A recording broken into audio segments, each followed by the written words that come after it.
तीसरा है कि धूल कण।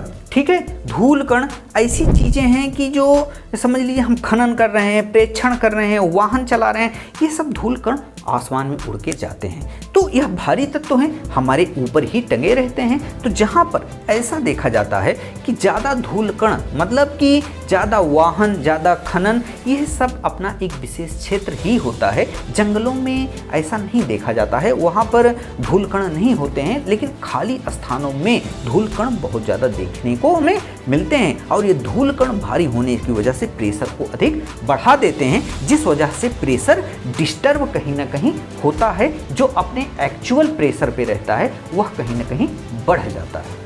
चौथा है जलवाष्प। जलवाष्प ही भारी गैस है। ठीक है, जलवाष्प हमारे वातावरण में रहती है, जलवाष्प से ही वर्षा होती है। तो जलवाष्प मतलब गाड़ी धुलना, ठीक है, डैम बनाना और कहीं ना कहीं फुहारे जो लगे रहते हैं, तो इन सब चीज़ों से भी जलवाष्प की बढ़ोतरी इन्वायरमेंट में हमारे होती है। और यह कहीं ना कहीं नुकसानदायक भी होता है और यह गर्मी को सोख भी लेता है। इसलिए ग्लोबल वार्मिंग का चांस बहुत ज़्यादा बढ़ जाता है और हमारे इन्वायरमेंट में टंगे रहते हैं और यह प्रेशर के रूप में जाने जाते हैं और इनका प्रेशर भी अधिक देखा जाता है या होता है। तो इस तरीके से हम प्राकृतिक कारण, मानवजनित कारण, ये प्रेशर को जो कारक है, जो डिस्टर्ब कर रहा है, कहीं ना कहीं ज़्यादा कर रहा है, कहीं ना कहीं कम कर रहा है, तो आपको निबंध लिखने में बहुत सारा सहायता इससे मिल जाएगा। और इस डायग्राम को आप बना लीजिए, अच्छे से समझ लीजिए। हम जैसे बनाए, हम तो बहुत ज़्यादा इसमें गोंच दिए हैं, लेकिन हाँ, आप सही से बना करके इसको